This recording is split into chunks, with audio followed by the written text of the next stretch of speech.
So the scripture for today is from the Epistle to the Romans, chapter 14, verse 15, and it reads, "Do not by your eating destroy your brother for whom Christ died."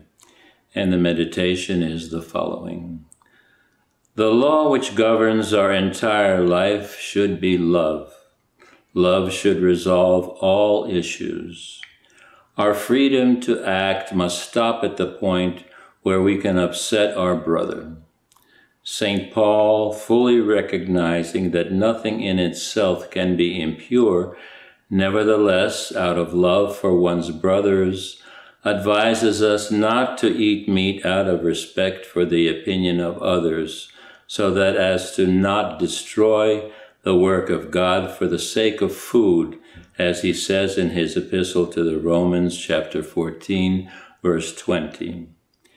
We are free to eat any food despite the opinions of those close to us, but out of love should be ready to deny it to ourselves.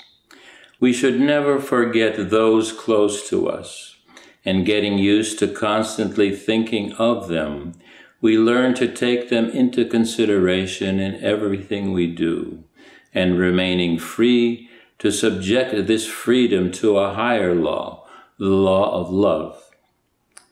This rule is applicable not only to food, but to many things we do.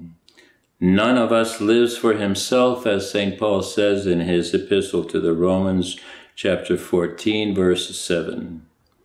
Every action influences those close to us, either for good or for harm, and has a much greater significance than we assume. If we can destroy our brother, even through food, then all the more with an unkind word or lie, a harsh judgment, a bad example, or bad advice.